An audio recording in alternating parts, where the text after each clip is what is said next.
My name is Harrison from the African immigrant community here.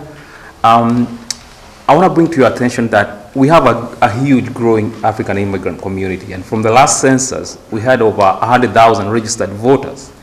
However, most of these people, the community is not well connected with the state, and we feel that the state hasn't done enough to reach out to the African immigrant community. Maybe the community itself hasn't done enough to reach out to the state. I don't know which is which. Well, first of all, and I say this to everybody, you've got to get politically involved in your local community and get engaged with the people who are local, who are political, whether it's city councilors or school committee members or state representatives or mayors or boards of selectmen. And that's how the issues bubble up. It's where I started. I started on a local neighborhood issue. And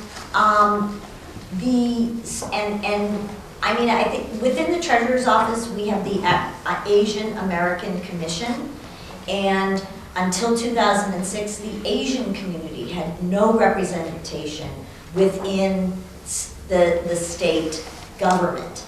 And so, but it came out of activists from Chinatown, literally looking around at each other. You had different associations in Chinatown who weren't getting together and showing the kind of clout that they had. And so it's not that I'm putting it on the community, because I recognize the African community very much. Out in Worcester, there's a very vibrant African community, which I'm involved with. My son actually spent a summer in Ghana. I think that the African community is relatively new, but they need to begin to get engaged locally and have it bubble up.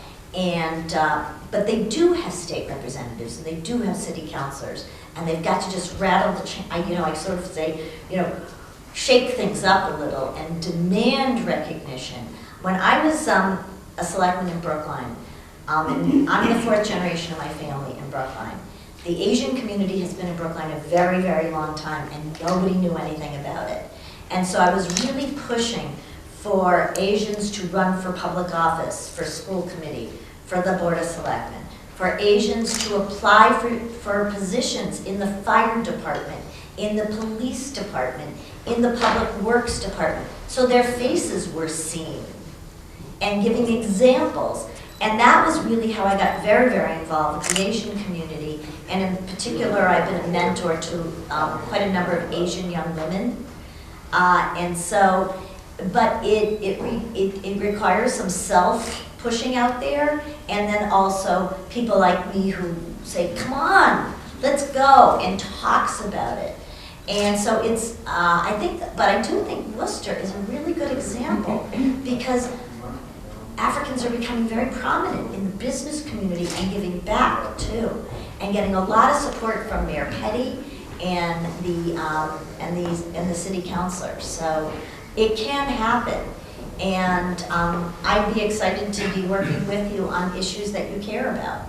State reps, city councilors, they can help you understand what's available to the African community. And community partnerships, nonprofit organizations that work within the communities also can be helpful with that.